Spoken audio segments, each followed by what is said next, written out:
Alors, dans cet exercice, on nous demande de montrer que l'expression suivante, elle n'a qu'une seule solution, c'est-à-dire qu'elle est qu'une seule fois égale à 0. Alors, pour ce faire, la méthode, donc on va passer par ce qu'on appelle le théorème des valeurs intermédiaires. Donc, premièrement, on va calculer la dérivée, donc calcul de la dérivée. Une fois qu'on aura la dérivée, on fera le signe donc de f', la dérivée. Ensuite, on fera les variations à partir du signe de la dérivée. On sera capable de donner les variations. Alors j'ai mis f, on va supposer que c'est cette expression-là, variation. Et à partir de là, on pourra appliquer le théorème des valeurs intermédiaires, souvent appelé TV. Alors, premièrement, donc on a parlé de la dérivée. Alors on va supposer que cette expression-là s'appelle f de x. Donc je vais mettre ça comme ça, 2x cube plus 3x carré moins 12x plus 8. Alors, donc la dérivée, f' de x, donc vu que c'est une somme, je dérive élément par élément. La dérivée de 2x au cube, donc le 2 je le garde, la dérivée de x au cube ça fait 3x au carré. Donc j'ai détaillé 2x au cube 3 fois x au carré. Pareil, là quand c'est multiplication, je garde ce 3 là, je dérive x au carré.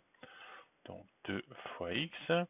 La dérivée de moins 12x, c'est la constante qui reste, donc moins 12. Et la dérivée de 8, puisque c'est une constante, ça fait 0. Et ensuite, donc f' de x est égal à 2 fois 3, 6x au carré, plus 6x, moins 12. Voilà pour notre dérivée. Donc deuxième étape, le signe de la dérivée. Donc je sais que la dérivée c'est 6x carré plus 6x moins 12. Polynôme du second degré. Donc je propose de calculer le delta en faisant b carré moins 4ac. Donc le b, ce sera 6, le a, ce sera 6 et le c, moins 12. En faisant le calcul, vous trouverez donc 9. Le delta étant positif, ça veut dire que j'ai deux solutions. Je vais appeler x1 et x2, je rappelle les formules, donc c'est moins b plus racine de delta sur 2a, et moins b moins racine de delta sur 2a. Alors, ce qui va vous donner moins 2 pour celle-ci, et 1 pour celle-là. Alors, une fois que j'ai fait ça, je peux donc en arriver à mon étape 3 indirectement, où on va faire les variations.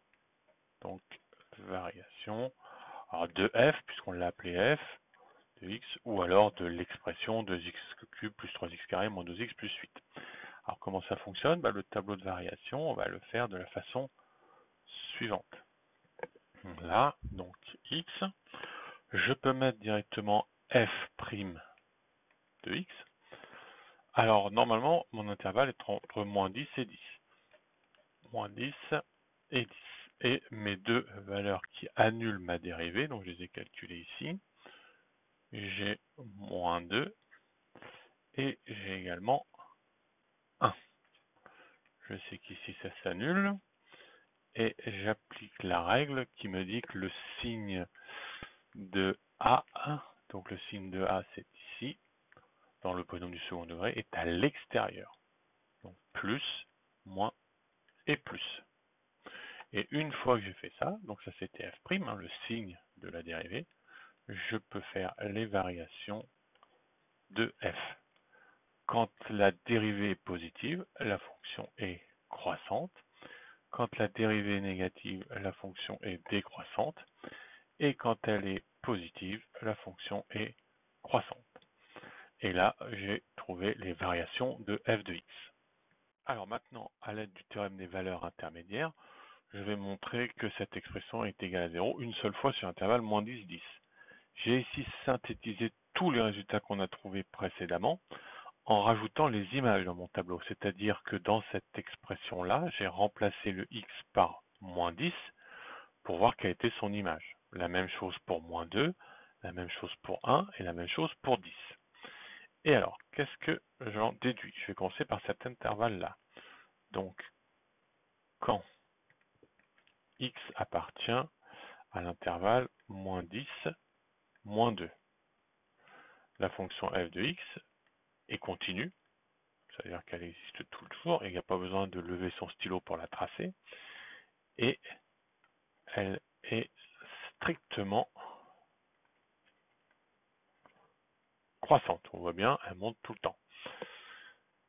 Et f de x, donc les images, ils appartiennent à quel intervalle?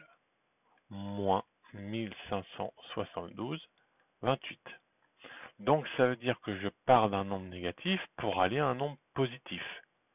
Donc,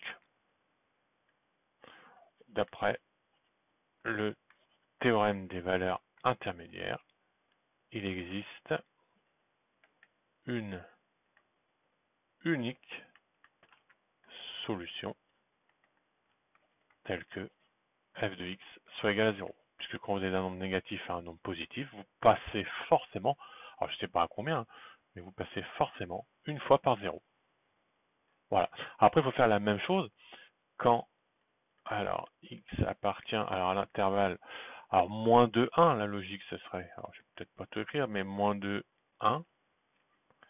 Et là, qu'est-ce qu'on s'aperçoit? Elle est strictement décroissante, donc elle est continue, donc je vais mettre pareil, continue, strictement décroissante, mais cette fois-ci, f de x, il appartient à que des nombres positifs, c'est-à-dire il va de 1 à 28.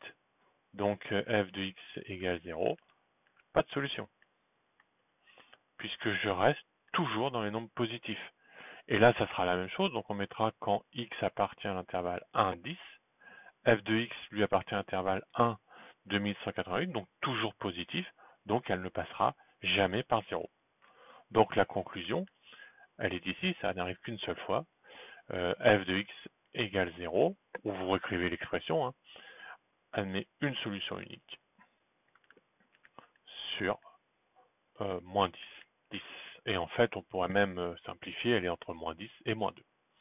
Voilà.